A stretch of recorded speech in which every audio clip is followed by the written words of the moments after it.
Hi friends, இன்றைக்கி நம்ம சொரக்காயை வச்சு ஒரு ரெசிபி பண்ண போகிறோம். அதுக்கு குட்டி சொரக்காயை நான் தோல் நீக்கி எடுத்துகிட்டு கட் பண்ணி வச்சுருக்கேன்.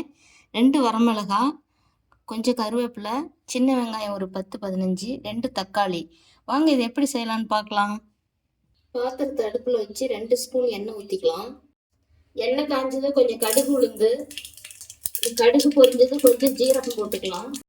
2 வரமிளகா, கொஞ்சம் கருவேப்பிலை, வெங்காயம் போட்டுக்கலாம்.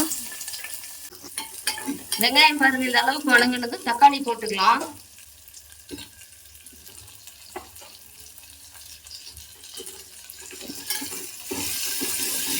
இந்த தக்காளி நல்லா சுருள வேகணும். இது ஒரு 5 நிமிஷம் அப்படி வேகட்டும். வெங்காயம் தக்காளி நல்லா வெந்துருச்சு. மஞ்சள் பொடி போட்டுக்கலாம். தேவையான அளவு உப்பு போட்டுக்கலாம். காய்க்கும் சேர்த்து போட்டுக்கலாம். லாஸ்ட்டாக பத்தலைன்னு அப்புறம் போட்டுக்கலாம். இப்போ காயும் இதில் போட்டுக்கலாம். இது ஒரு நல்ல கிளறி ஒரு 5 நிமிஷம் மூடி வைக்கலாம்.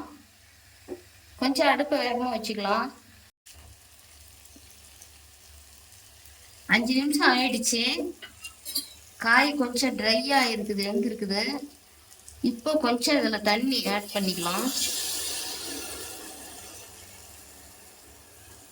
ஒரு கிளறி விட்டு திரும்ப 5 நிமிஷம் வேக வச்சிடலாம். 5 நிமிஷம் ஆயிடுச்சு. இப்போ பாருங்க நல்லா வெந்துருச்சு காய்.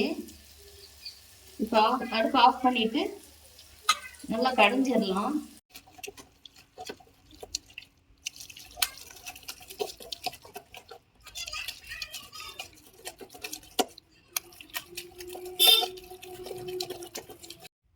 சொரக்காய் கடைஞ்சி சாப்பாடு சொரக்காய் ரெடி ஆயிடுச்சு. இது மாதிரி நீங்களும் செஞ்சு பார்த்துட்டு கமெண்ட்ல எப்படி இருக்குன்னு சொல்லுங்க. ஓகே, பாய்.